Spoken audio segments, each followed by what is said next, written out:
बाअदब बामुलाहिजा होशियार शहंशाए हिंद जिल्ले इलाही बादशाह अकबर तशरीफ ला रहे हैं।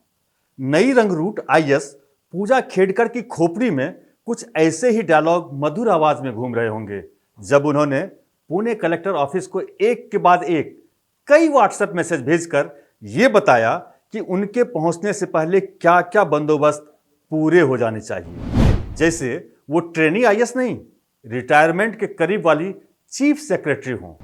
पूजा खेड़कर की कहानी जानना इसलिए भी जरूरी है क्योंकि इसने उस यूपीएससी परीक्षा को संदेह के घेरे में लाकर खड़ा कर दिया है जिस पर आसानी से सवाल नहीं उठाए जाते। नमस्कार, मैं हूं रविशंकर प्रसाद और आप हैं कर्तव्य पथ के साथ।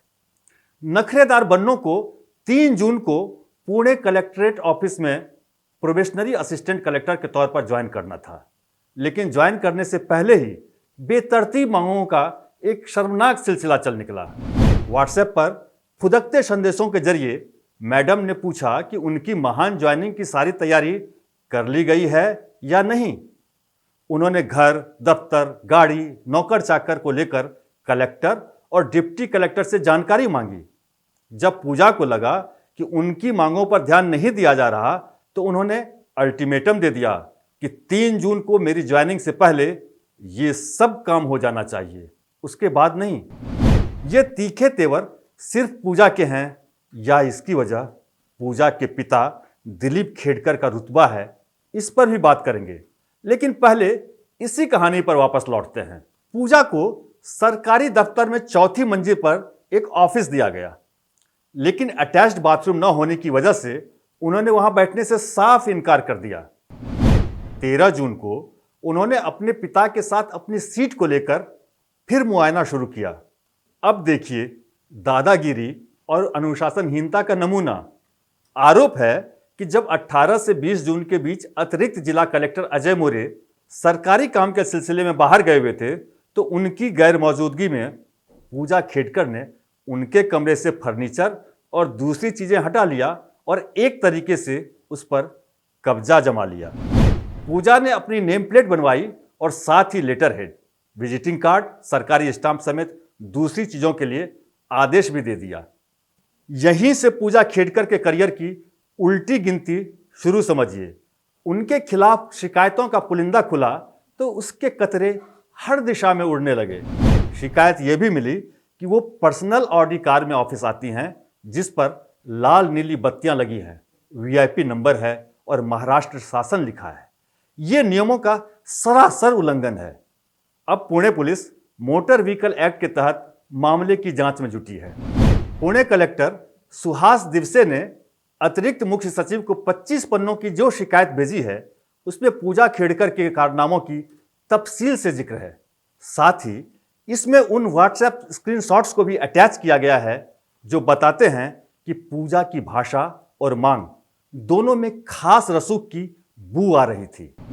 2023 बैच की पूजा पर कुछ ऐसे आरोप भी हैं जो यूपीएससी की चयन प्रक्रिया से जुड़े मालूम होते हैं। आरोप है कि पूजा का चयन मल्टी डिसेबिलिटी कैटेगरी के तहत हुआ था। उन्होंने आयोग में दृष्टिबाधिता और मानसिक बीमारी से संबंधित सर्टिफिकेट जमा कराए हैं। मीडिया रिपोर्ट्स की माने तो पूजा ने 6 बार मेडिकल कराने से इनकार कर दिया। सबसे पहले 22 अप्रैल 2022 को उन्हें दिल्ली के एम्स बुलाया गया, लेकिन उन्होंने कोविड पॉजिटिव होने का हवाला दे दिया। उसके बाद 26 मई और 27 मई को भी उन्हें अस्पताल बुलाया गया, लेकिन वो नहीं गई। 2 सितंबर को एमआरआई जांच के लिए मौजूद रहने को कहा गया, लेकिन इस बार भी उन्होंने मेडिकल टेस्ट को गच्चा दे दिया। अब थोड़ा ध्यान दीजिएगा।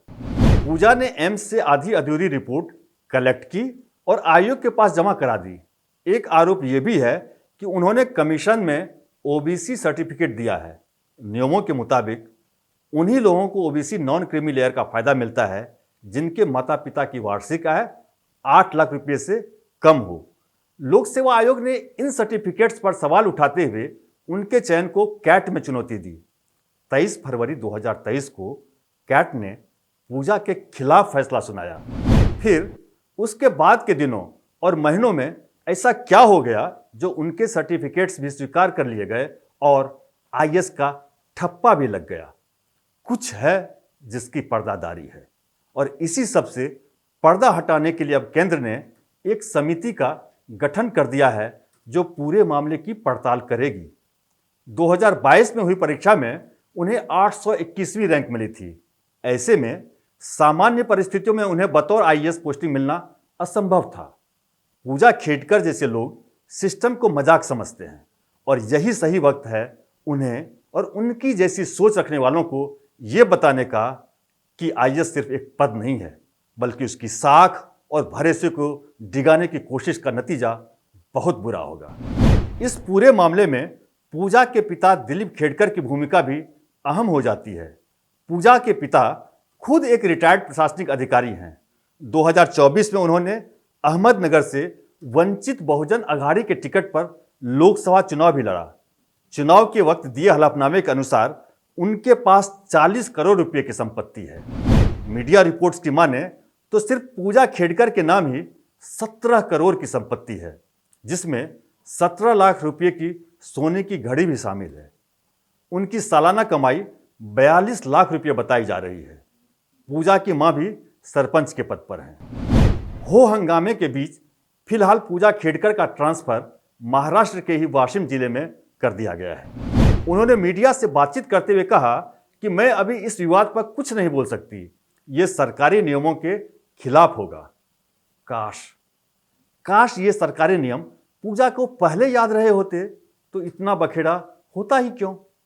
आपको क्या लगता है, अगर आरोप सही साबित होते हैं तो क्या पूजा को बर्खास्त कर जेल भेजना चाहिए? अपनी राय कमेंट बॉक्स में जरूर दें। ऐसे ही और वीडियोस के लिए कर्तव्य पथ को सब्सक्राइब करें।